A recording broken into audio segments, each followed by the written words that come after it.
नमस्कार दोस्तों, exam warriors YouTube channel में आपका स्वागत है।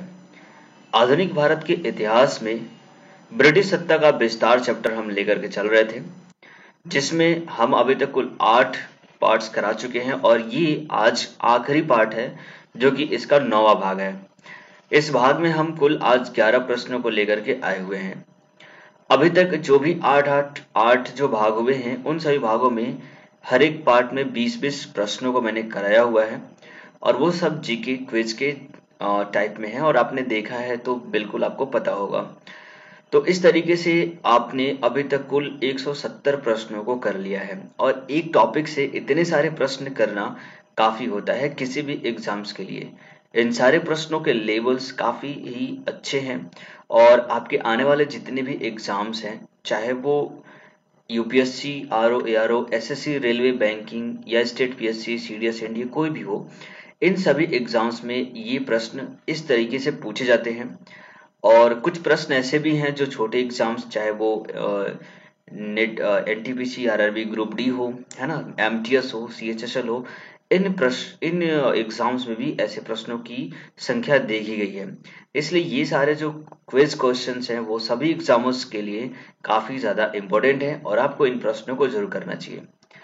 हिस्ट्री का ये पार्ट खत्म हो गया। इसके बाद हम जियोग्राफी से संबंधित जो भी चैप्टर में करा रहा था अ, उसको मैं लेकर के यहाँ पे कंटिन्यू करूंगा और उम्मीद करूंगा कि आप उन वीडियोस को भी जरूर देखेंगे और इस वीडियो को लाइक करके शेयर करेंगे तथा चैनल को सब्सक्राइब जरूर करेंगे।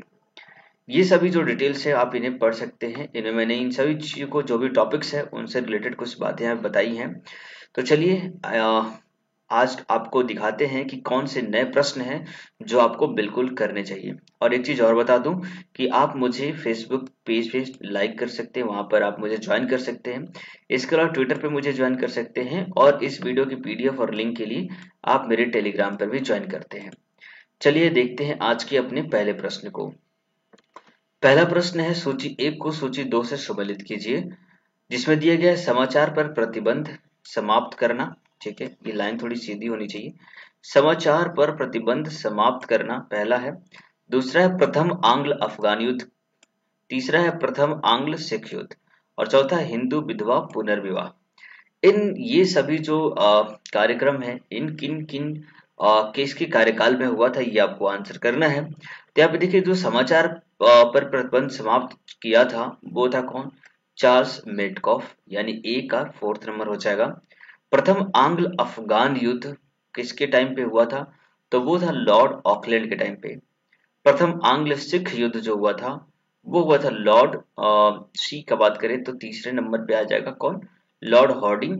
और हिंदू विधवा पुनर्विवाह जो था वो हुआ था लॉर्ड डलहौजी के टाइम पर। ठीक है, तो इस तरीके से ए का चौथा, बी का दूसरा, सी का तीसरा और डी का पहला, ऑप्शन नंबर बी जो है वो करेक्ट हो जाएगा। ठीक है, तो इस तरीके से कुछ ऐसे प्रश्न जो मैच ऑफ द फॉलोइंग से पूछे जाते हैं।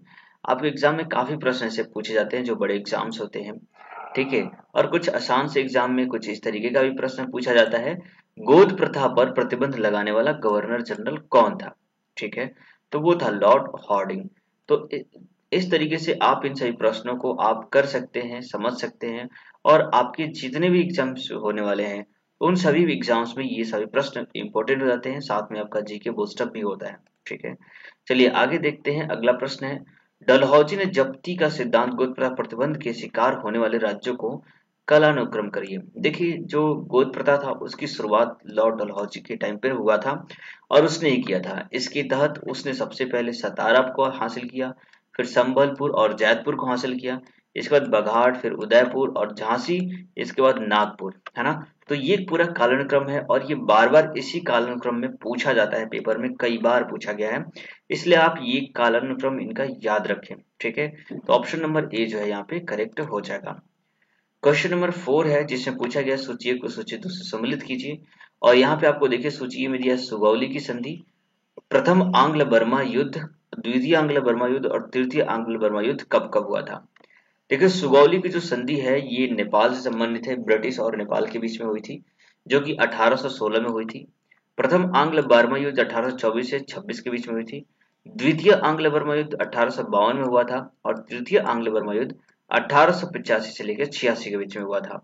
तो इस तरीके से ऑप्शन ए का पहला, बी का दूसरा, सी का तीसरा, ऑप्शन नंबर बी जो है आपका करेक्ट आंसर हो जाएगा। ठीक है, चलिए आगे देखते हैं अगले प्रश्न को। क्वेश्चन नंबर 5, निम्नलिखित कथनों पर विचार कीजिए। रॉबर्ट क्लाइव बंगाल के प्रथम गवर्नर जनरल थे, ये बोला गया है। और दूसरा बोला गया कि विलियम बेंटिंग भारत के प्रथम गवर्नर जनरल थे। तो देखिए ये पहला ऑप्शन तो गलत है। रॉबर्ट क्लाइव बंगाल के प्रथम गवर्नर जनरल नहीं थे, बल्कि वो वहां के प्रथम वायसराय थे।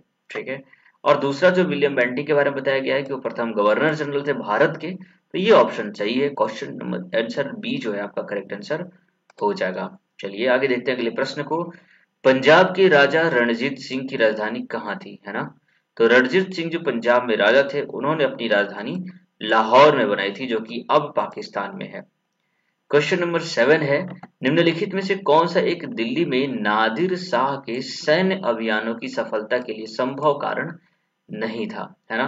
तो नादिर शाह के जो सैनिक थे वो दिल्ली में काफी सफल हुए थे, लेकिन कौन सा ऐसा कारण नहीं था ये आपको बताना है। तो देखिए, कमजोर मुगल सम्राट ऑप्शन में दिया है, उत्तर पश्चिमी सीमांत में मजबूत रक्षा का अभाव, दिल्ली की रक्षा के लिए विलंब से तैयारी, या फिर आक्रमण सेना द्वारा बेहतर सैन्य प्रौद्योगिकी का प्रयोग।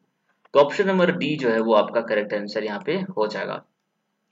अगला प्रश्न देखते हैं, केरल के राजा मार्तंड वर्मा के बारे में निम्नलिखित में से कौन सा एक सत्य नहीं है, ये बताना है। तो देखिए, केरल के जो राजा मार्तंड थे उन्होंने त्रावणकोर पे शासन किया था, ये बिल्कुल सही है। उन्होंने सामंतों का दमन किया था, ये भी सही है। उसने मजबूत एवं आधुनिक सेना का संगठन भी किया था, ये भी सही है। और उसने शांति बनाए रखने के लिए यूरोपियों को अधिकारियों को भारी रिश्वत दी थी, ये गलत ऑप्शन है। तो ऑप्शन नंबर डी जो है आपका करेक्ट आंसर हो जाएगा। चलिए आगे देखते हैं अगले प्रश्न को। यहाँ पर पूछा गया है, राज्य अपहरण नीति के बारे में निम्न में से कौन सा एक सही है, ये बताना है। तो देखिए, ऑप्शन आप पढ़ोगे तो ज्यादातर ऑप्शन आपको लगेंगे कि सही है, क्योंकि उत्तराधिकारियों को गोद लेने की अनुमति नहीं दी गई है, ये बात बोला गया है। बिल्कुल अनुमति नहीं थी, लेकिन अनुमति अगर ले करके किया जाए तो उत्तराधिकारी वो बन सकता था। ठीक है, शासक के मृत्यु के पश्चात जिसने गोद लिए गए उत्तराधिकारियों को शासक करने की अनुमति नहीं दी थी। तो देखिए ये सारे ऑप्शन गलत हैं, मैं आपका ज्यादा टाइम नहीं लूंगा। यहाँ पर ऑप्शन नंबर डी जो है वो करेक्ट आंसर है, जिसमें बताया गया है कि इसने भारतीय राज्य का समामेलन अनिवार्य बना दिया यदि उत्तराधिकारी गोद लिया जाना ब्रिटिश प्राधिकारी द्वारा अनुमोदित न हो।